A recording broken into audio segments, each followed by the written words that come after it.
covering begins with love that restrains harm rather than exposing weakness. In a world that rewards public criticism and online shaming, you choose restraint. You understand that love does not amplify failure. It absorbs pressure so restoration can occur. You were not joined to walk alone. Marriage is partnership by design. When your husband stumbles, emotionally, mentally, or spiritually, you do not stand over him. You come alongside him. In today's world, where men are expected to be endlessly strong yet offered little refuge, your presence matters. There will be moments when words fail him. Stress from work, leadership decisions, financial strain, spiritual attack. Any of these can leave him silent or drained. Covering means you step into prayer when he cannot articulate what's wrong. You do not demand clarity from exhaustion. You intercede until clarity returns. You also learn when to be still.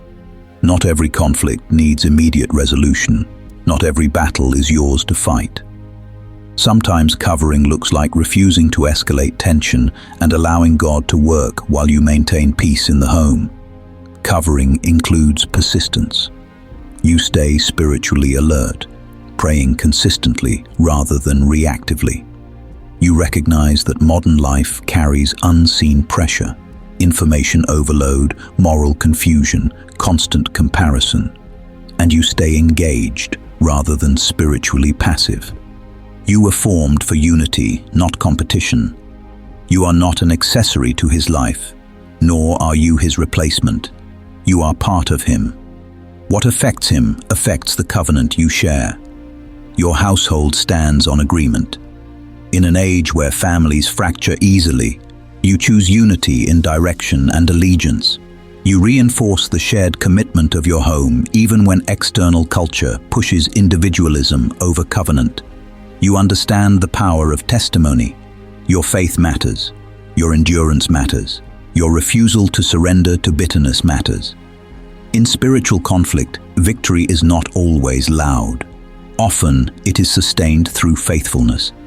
Even when opposition is present, hostile environments at work, cultural hostility toward biblical values, or relational strain, you help maintain peace. You do not panic under pressure. You help create stability where chaos tries to enter. You also know when to stop striving. Some battles belong to God alone. Covering means you refuse to fight in the flesh when God has already claimed the fight. You were created to be strength beside him, not behind him, not over him, beside him. When he is worn down, you provide reinforcement, not rivalry. When he fails or drifts, you restore with care. You do not weaponize his weakness.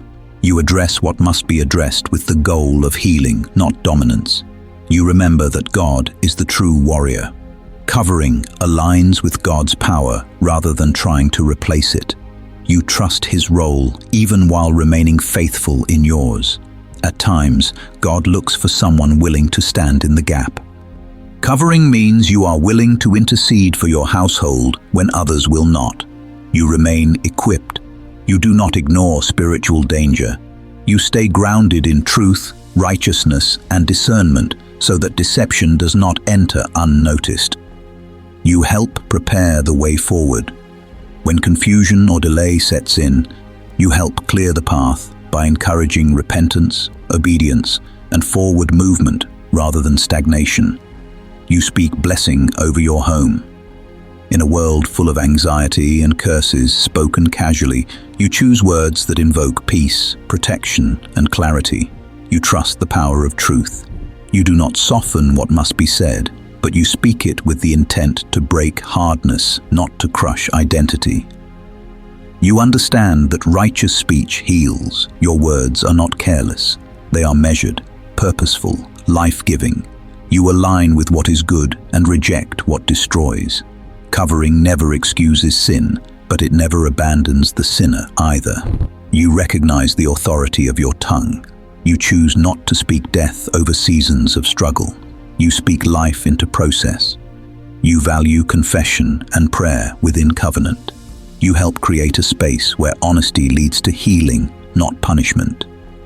You submit first to God. From that position, you resist what seeks to destroy your household: fear, division, resentment, temptation. You understand covenant covering as refuge. Covering is not ownership. It is protection offered in faithfulness. You recognize that God actively preserves families. Guidance often comes one step at a time, and covering means staying attentive and obedient.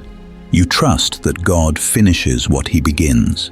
You do not lose hope because progress feels slow. You honor calling. Even when your husband is in refinement, you do not declare his purpose void. You protect unity. What God has joined, you refuse to tear apart through impatience or bitterness. You labor with God, not against Him. Marriage is cooperative stewardship, not spiritual isolation. And finally, you cultivate peace, not denial, not avoidance, but deep, steady peace rooted in trust. Covering your husband means you fortify the covenant.